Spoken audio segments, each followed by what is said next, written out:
প্রিয় দর্শক সবাই কেমন আছেন? চলে আসলাম আজকে আরও একটি গুরুত্বপূর্ণ আবহাওয়ার খবর নিয়ে। আগামীকাল মঙ্গলবার 4 জুন কোন কোন জেলায় হতে পারে বৃষ্টি, কেমন থাকতে পারে গোটা রাজ্যের আবহাওয়ার কতটা পরিবর্তন রয়েছে জানতে হলে ভিডিওটি শেষ পর্যন্ত দেখুন। ভালো লাগলে লাইক করুন আর সবার আগে গুরুত্বপূর্ণ আবহাওয়ার খবর পেতে চ্যানেলটি সাবস্ক্রাইব করে পাশের বেল বাটনে ক্লিক করে রাখুন। আর ভিডিওটি কোন জেলা থেকে লাইভ দেখছেন কমেন্ট করে জানিয়ে দিন। পূর্ববাসীর রিপোর্ট অনুযায়ী খুলনা বিভাগের একদম এদিকে পূর্ব দিকের বেশ কিছু এলাকায় বজ্রবিদ্যুৎ সহ বৃষ্টিপাত দেখা গেছে।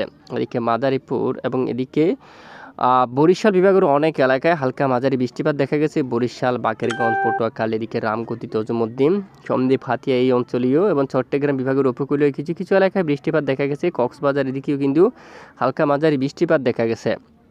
এছাড়া ঢাকা বিভাগের উত্তরাংশ এবং সিলেট বিভাগের বিভিন্ন এলাকায় হালকা মাঝারি ধরনের বৃষ্টিপাত দেখা গেছে। আগামীকাল মঙ্গলবার 4 জুন থেকে আবারও মূলত আগামী 24 থেকে 48 ঘন্টায় আবারও বেশ কিছু এলাকায় বজ্র বিদ্যুৎ সহ প্রচণ্ড আকারে বৃষ্টিপাতের সতর্কতা উঠে আসছে। তো কোন কোন জেলায় এই বৃষ্টিপাত হবে তার সংক্ষিপ্ত আপডেটে আপনাদেরকে দেখিয়ে দেবো। গোটা বাংলার আবহাওয়া এদিকে আমরা আপনাদেরকে দেখিয়ে দেবো।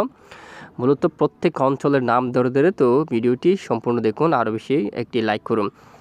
বৃষ্টিপাতের সম্ভাবনা আগামী 24 ঘন্টার যে ম্যাপটি রয়েছে আমরা দেখতে পাচ্ছি।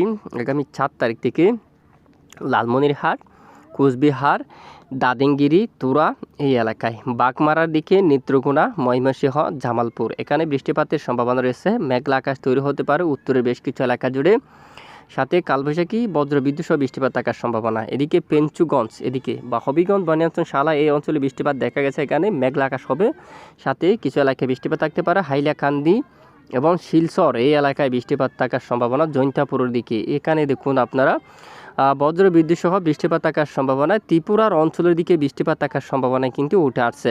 আর দেশের একদম এই যে চট্টগ্রাম বিভাগের উপর দিয়ে জলীয় বাষ্প বাতাস প্রবেশ করবে এবং হালকা বৃষ্টিপাতের সম্ভাবনা থাকবে সমুদ্র অঞ্চলের দিকে এখানে, এবং বাতাসের সংঘর্ষ জড়িত হয়ে এই যে চট্টগ্রাম বিভাগের এই মূলত এই যে সমুদ্রের এই অঞ্চলের দিকে বিক্ষিপ্ত বৃষ্টিপাত থাকতে পারে।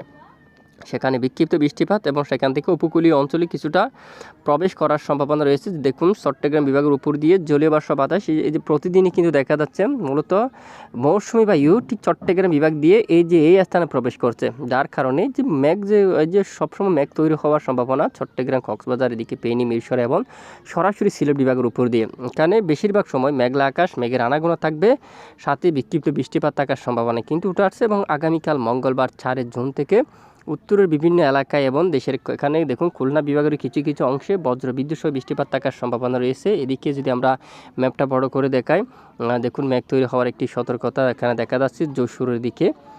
এই যে এই যশোর এই উত্তরে অনেক এলাকায় থাকবে, এখানে মাগুরা রয়েছে এবং শালিকা এই অঞ্চল, এবং ঝিনাইদহ দেখুন, এবং এদিকে চুগাছা, মহেশপুর এই এলাকায়, বলমারি, এখন নড়াইল এই যে সবটুকু এলাকায় মেঘ তৈরি হতে পারে, সাথে এই যে স্থানে বজ্রবিদ্যুৎ সহ বৃষ্টিপাত থাকার সম্ভাবনা। এবং রাজশাহী বিভাগের দু একটি এলাকায়ও বিক্ষিপ্ত বজ্রবিদ্যুৎ সহ বৃষ্টিপাত থাকার সম্ভাবনা রয়েছে।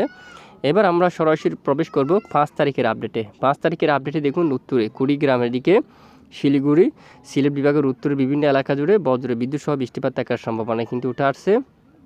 এবং আরেকটু লাইভ ট্রেক করি আমরা 5 তারিখের আপডেটে। মূলত এক দফায় বৃষ্টিপাত ঘটিয়ে এরপরে বিরতি নিচ্ছে, বৃষ্টিপাত হালকা হয়ে যাচ্ছে এবং ঠিক 5 তারিখ 6 তারিখ নাগাদ ঢুকতে না ঢুকতে আবারও প্রচণ্ড বৃষ্টিপাতের সতর্কতা উঠে আসছে দেশের একদম উত্তর পশ্চিমাঞ্চলের দিকে। দেখুন ওই সময় ঠিক ব্যাপক আকারে বাতাস গিয়ে এই যে এখানে গিয়ে সংঘর্ষ হচ্ছে, বিশেষ করে রাজশাহী বিভাগের উত্তর দিকে, বগুড়ার দিকে, মালদার দিকে, এখানে বাগালপুরের দিকে বৃষ্টিপাত তৈরি হওয়ার সম্ভাবনা খুবই বেশি। প্রচণ্ড ঝড় বৃষ্টিপাত তৈরি হতে পারে পূর্ণিয়া, আরারি এই অঞ্চলের দিকে, কৃষ্ণাগঞ্জের দিকে এবং এদিকে কাটিহার এবং রায়গঞ্জের দিকে, এদিকে দিনাজপুরের দিকে দেখুন প্রায় 43 মিলিমিটার ভারী বৃষ্টিপাত থাকার সম্ভাবনা। এবং গঙ্গারামপুর, রায়গঞ্জের দিকে দেখুন, এবং সাথে নীলফামারী, রংপুর, লালমনিরহাটের দিকে আর গাইবান্ধা এই অঞ্চলের দিকে দেখুন উত্তরের এই সবটুকু এলাকায় মূলত বজ্রবিদ্যুৎ সহ প্রচণ্ড আকারে ঝড় বৃষ্টিপাত থাকার সম্ভাবনা। ঠিক 6 তারিখ নাগাদ দেখুন ব্যাপক আকারে বৃষ্টিপাতের সতর্কতা উঠে আসছে, বিশেষ করে কুড়িগ্রাম অঞ্চল দিয়ে রংপুর বিভাগের উপর।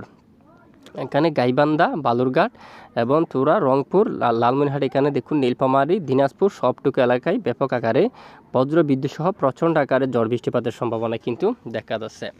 তো এ হচ্ছে মূলত বৃষ্টির আপডেট। আর আগামী কয়েকদিনে পশ্চিমবঙ্গের দিকে তাপমাত্রা কিছুটা বাড়বে, সর্বোচ্চ 40 ডিগ্রি সেলসিয়াসের তাপমাত্রা কিন্তু উঠে যেতে পারে। আর বাংলার এদিকে পশ্চিমের জেলাগুলোর উপর খুলনা বিভাগের এখানে চুয়াডাঙ্গা, যশোর, খুলনা, রাজশাহী এখানে 37 অথবা 38 ডিগ্রি সেলসিয়াস পর্যন্ত তাপমাত্রা কিন্তু যেতে পারে এবং আগামী পরশু থেকে একটু একটু করে ঘুমট ব্যবসা গরম আবারও বাড়তে পারে।